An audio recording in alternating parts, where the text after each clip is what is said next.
Hi, welcome to Caribou Country Lifestyle. My name is Cheryl.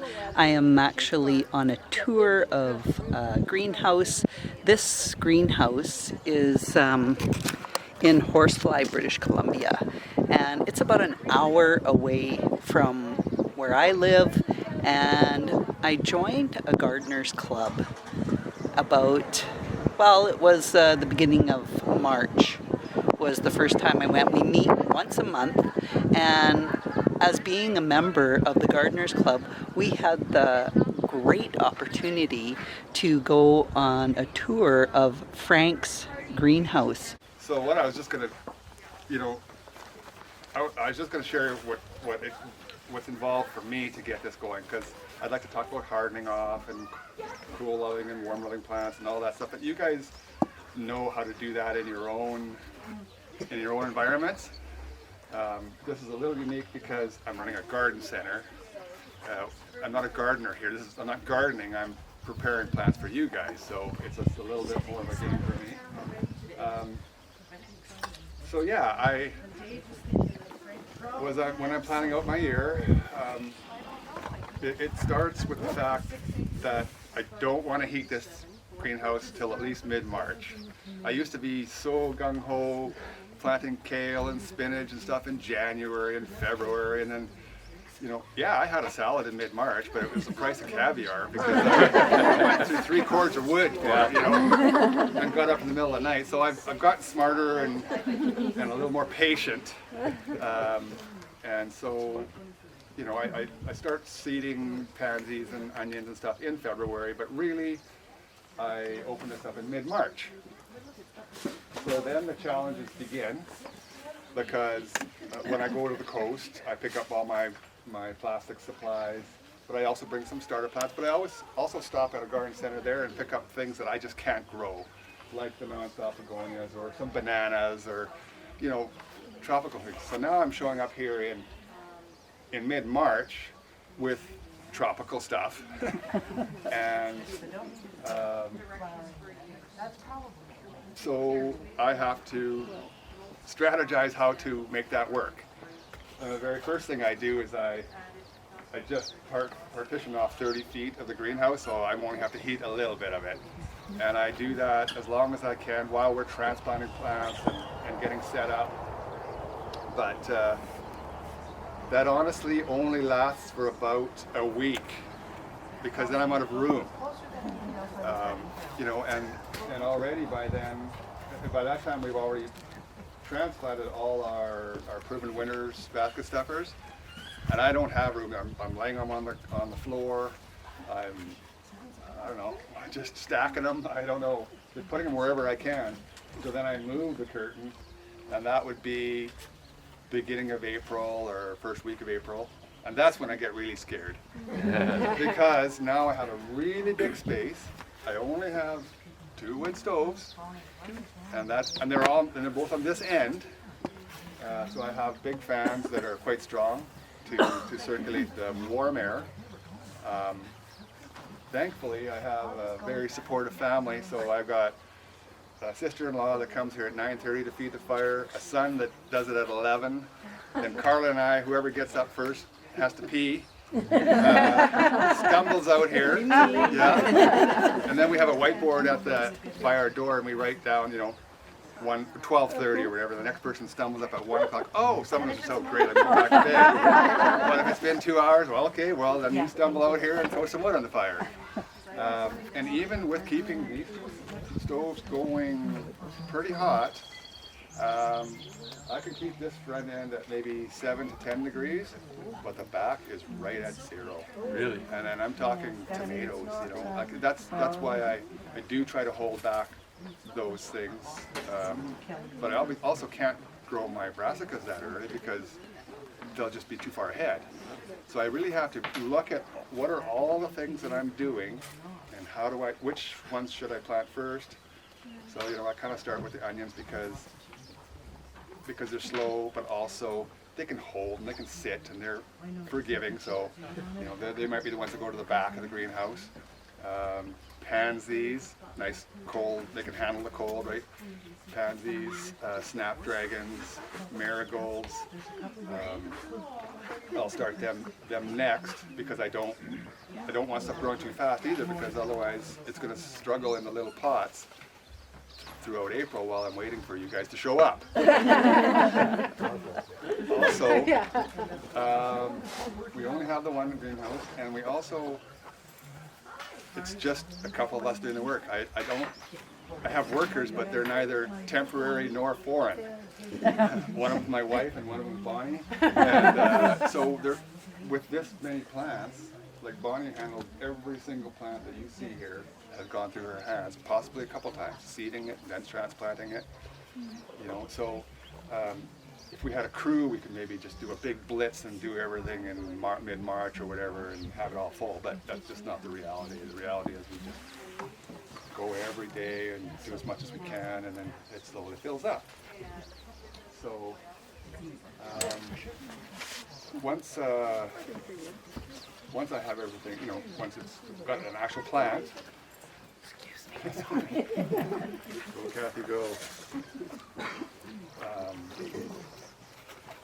All gardeners, including me and still including me, we often start plants too early because we just can't wait. And we start them under lights and they start stretching and getting leggy, and it's like, but where do I put them next? You know, when you don't have a place to put them next. And so this is a question or something that I always ask myself, and I really tell other people, before you plant that seed, where is it going next?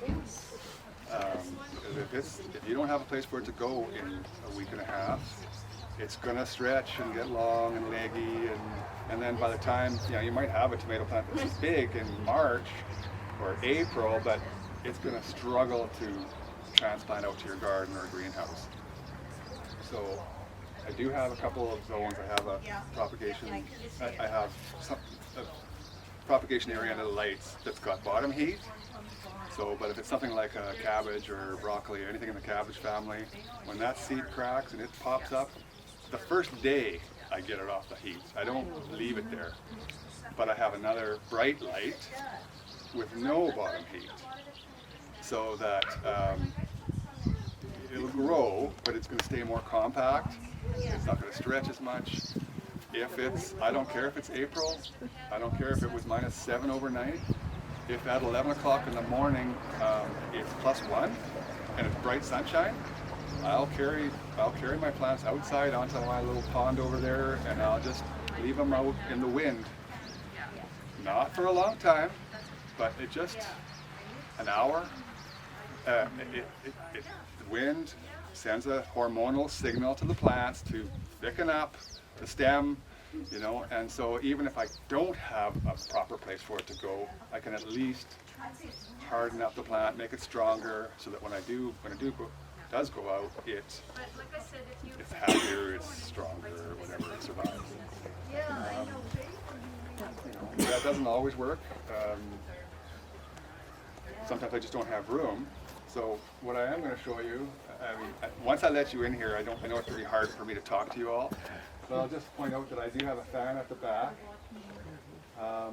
and a strong one that goes to the side here and pushes my warm air around, and then I have a return fan. I'll sometimes leave a table open on the return fan so that all night long it is getting wind. Just air movement, not crazy air movement, but just enough to make it move a little bit, strengthen up those stems. Things like tomatoes, peppers. Like peppers I do start early, but that's probably my most challenging one because it takes a lot of heat, it's slow growing. A tomato is faster growing. It's like, gotta start it early, but it absolutely needs the most warmth. So I really struggle with that one sometimes. But you know, I'll find a day. We've had some days here where it's cloudy and overcast, but it's 1 degree or 2. That's a nice day to take something out, because I've also had them in the house where they're getting soft, and I want to take them out but it's been cold last night. It was a starry night. So instead of, obviously I'm not taking it out at 8 in the morning, I'm taking it out at noon. But sometimes noon, the sun is bright. And I'm just not thinking about it. I take it out, and in 45 minutes, the leaves are sunburned, they're cooked, I didn't kill the plant, but I definitely set it back, right? So now I've learned, slowly, to wait for that cloudy day, or maybe 2 cloudy days in a row. I know I can take it out here, and it's going to make the transition. It's got a little time to adjust. You know, sweet basil would be another one in there where you're looking in the house and going, oh my God, that's just so beautiful. And then I take it out here and it gets sunburned, and of course it's still edible and it'll still work, but it just doesn't look that good anymore, right? The other one is water. And actually today is an excellent example of it, where it's a gorgeous day today. It's cooking. I've got water barrels. By the late afternoon, the water is going to be really nice. But I know I'm going to have a busy day today, so I wanted to water my hanging baskets, some tomatoes and stuff like that. And I don't want to do it with the ice cold water.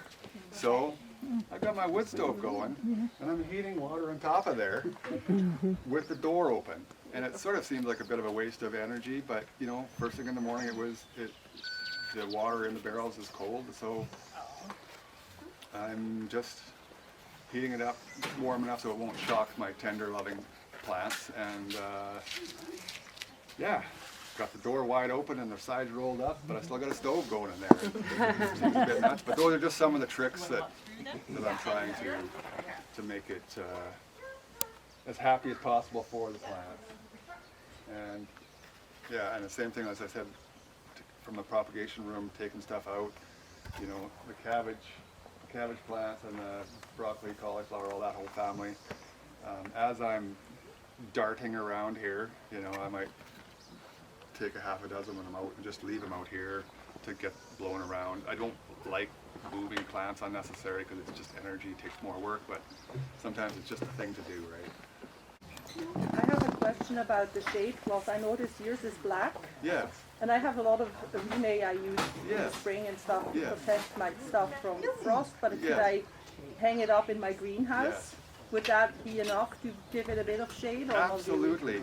Yeah. You know, Monica, because I have that little greenhouse down at Harper's Lake. Yeah. Just on the other side. So obviously we can't monitor it. We're busy here all day. But I've just taken my salads down there, Okay. and I just leave the Rame. They're on the ground, and I just keep the Rame on there day and night for that very reason. Okay. Because we can't go down there well, we have the doors open, but between gophers and deer, it's a pretty high risk situation down there. But no, Rime is perfect. Okay. Yeah, absolutely. That's a white frost cloth I have leaning against the back there. So yeah, it's handy. That is something that I use also in the greenhouse in March and April when it is cold. At the far end, that's the end that's cold. If I have tender plants like tomatoes, peppers, I will put that frost cloth over. Just, you know, we've got one barrier up there, and then the frost cloth is the second one, and it just a little layer of protection. It actually helped when we got the hailstorm last year. Yes. Because I saw it coming. So Okay. I went and covered my outside beds, Yes. and only the leaves that stuck out of Right. the Rime got damaged. Everything Yeah. else was fine. And I mean, the hailstorm was really nasty. Yes. Yeah. No, well, that is. People often ask me gardening questions like the carrots question, and I'm only lately really becoming a gardener because, you know, when those hailstorms come, it's like, bummer. It just gets loud in there, that's all, but my squashes and cukes aren't getting shot holes all through. So, you know, people, it's kind of cheating, but whatever, you know. But the other, I mean, I was talking to Roxy, there's a few other horsefly gardeners here who actually do keep the Rime on all summer long on their onions to protect against onion maggots, the flies, and cabbage too, cabbage moths. Oh my God.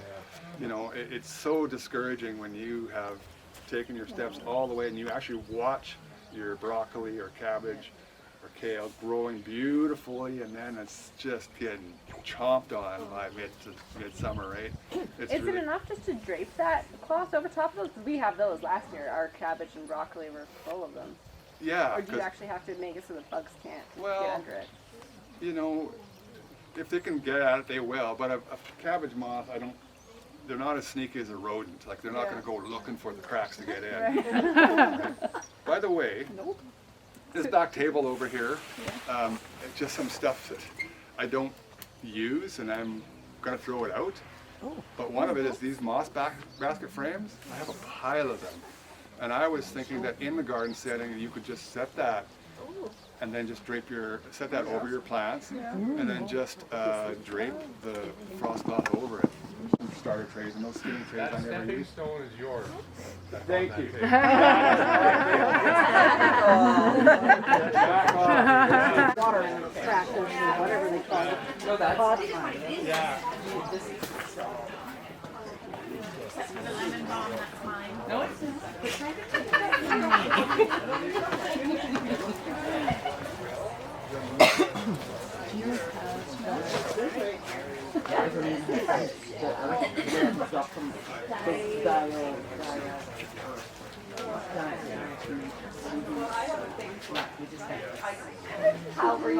How's your lovely dog? She's big.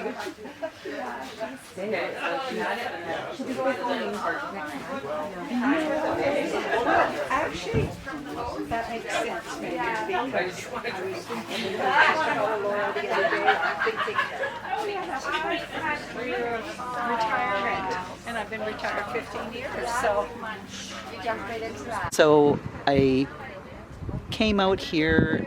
There's a group of us that all met out here and got a lot of really great information. I don't have a greenhouse myself. I would love to have a greenhouse. And after he had his little presentation, then we were all able to tour around in the greenhouse, and I ended up picking up one little plant. It was an apple mint. And I think that would be such a great addition to my mint that I already have. I actually love having my mint. I was able to save my mint that I had last year out in the garden, and I brought it into the house and kept it over winter, and it actually is producing green leaves again, so I'm going to put it back outside. But now I picked up this apple mint. I've never seen apple mint before. Picked that up, and with being a member, you get 10% off of any purchases here at this greenhouse. It also includes having 10% off of at other greenhouses. Canadian Tire, there's some that are out a little further out. Quesnel has a couple of nurseries. They will honor the 10% off. As long as you have your membership card, you can get the 10% off. So that's really great. It's a beautiful day out today, and I liked a lot of the features that he had in his greenhouse. He actually heats his greenhouse with 2 wood stoves, and he puts shade cloth up in his greenhouse as well. He has the sides that raise up to get more airflow going in the greenhouse. There's a door at the front of the greenhouse and a door at the back of the greenhouse. Really nicely set up. It is encouraging to come out and be able to get a tour of this. Just want to show how not only did I get the apple mint when I was at Frank's greenhouse, but I picked up these big pots too. I was like, oh my gosh, these pots will be amazing. And they were $17 each, so I picked up 4 of these, and I can put flowers in them, I could put vegetables in them, tomatoes, you name it. I think those will be awesome. They were $17 each, but I got 10% off of them as well, so I was really happy about finding these great big pots. I mean, I could put them anywhere. So that was a pretty good deal. I really enjoyed going to Frank's greenhouse. Provides plants in his greenhouse for the public to come and buy, and he has a lot of great varieties. I'm really excited about the apple mint that I picked up. So yeah, it was definitely worth going out there. I mean, it's super cheap, a membership to join for the Gardeners Club is $20 for the season, and they have a lot of great things that they talk about. The next one that I'm going to, they'll be talking about lilies. And then when I was talking to a gal out there at Frank's greenhouse, she is going to be doing a talk, and she has root cellars, and she doesn't buy any food from the grocery store. She said maybe the odd avocado, but other than that, they pretty much grow all their own vegetables, and they have their root cellar. She said she still has cabbage and carrots in her root cellar, and the cabbage are just as hard and sweet as they were when they first put them in there. So I can't wait to hear her talk about that too. We would love to have a root cellar, but we have not quite there yet. Every year we keep adding a little bit more and a little bit more, but I'm really happy that I found out about this Gardeners Club. It's great to kind of hear about other people and what they do with their growing and different tips and tricks that they use. I hope that you enjoyed this video. If you haven't subscribed, hit that subscribe button and put a like in there too. So thanks for joining me, and we'll see you again next time. Bye for now.